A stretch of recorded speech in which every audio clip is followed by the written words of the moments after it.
Countdown to happen when there's a successful Indian space mission like the one yesterday is a total meltdown in a tiny but very vocal section of the United Kingdom. A motley bunch of British far-right politicians, journalists and commentators who you will see immediately triggered while India is celebrating its success in space. It's happened many times before, and it definitely happened when the Chandrayaan-3 was launched last month, and boy did it happen yesterday when the Vikram touched down on the moon. The contents of the tweets you see on the screen that are part of this meltdown are all largely the same. They question why the United Kingdom is continuing to provide aid to India when India is killing it in space and clearly doesn't need handouts from any other country. Many, including me, have reacted to some of these tweets with sarcasm and anger, and I'll tell you why in a moment. But first, the facts about UK aid to India. It's true, the UK does provide millions of pounds to India. I don't know whether to call it aid or not, and you'll see why in a moment. The last recorded figure was $2.3 billion between 2016 and 2021. That's confirmed. But is this really aid? Is this really a handout? Is this really charity? Is this the generosity of the United Kingdom? Or are these funds specifically to further Britain's own interests? Let me quote from the March 2023 report of the UK's Independent Commission for Aid Impact, which reports to British Parliament on the issue of aid provided by that country.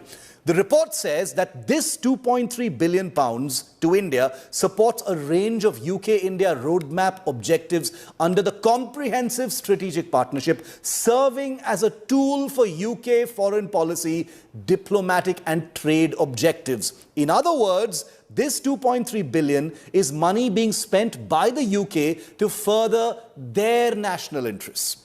British aid to India was to have wound down by around 2015, but hasn't for a variety of reasons. One of the reasons is that the aid simply isn't aid anymore, but money of a very different nature and purpose. Let me explain.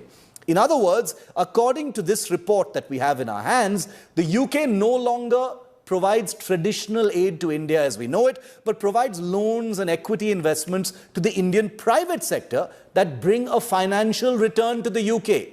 In other words, not aid, but investment. But hold on, it gets better. Of the £2.3 billion paid by the UK in terms of aid, as they call it, between 2016 and 2021, £129 million was from the Foreign Commonwealth and Development Office, or FCDO, which, as per this report in the UK, generates returns, in principle, saving British taxpayer money.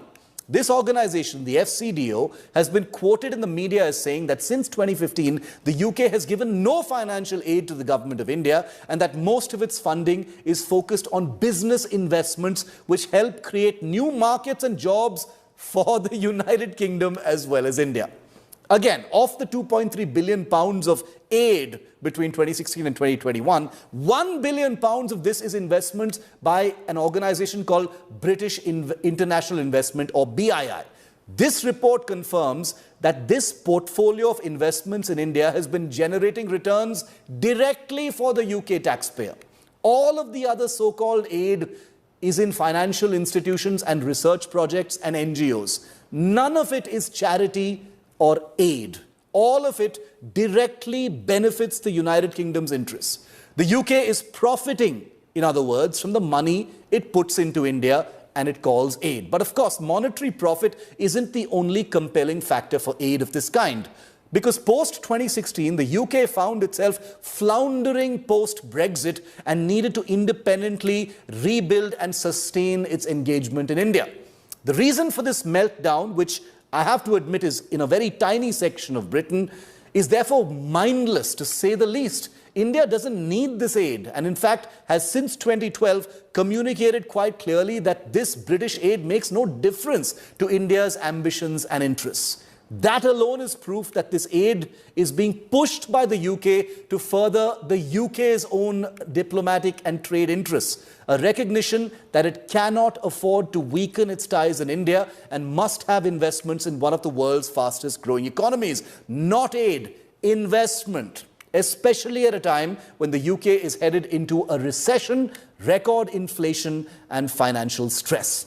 As a final point, and this is more emotion really, it's a little rich to see a bunch of privileged white men talk about aid to India while continuing to live a life that's still in some way or other afforded by the centuries of plunder Britain subjected India to.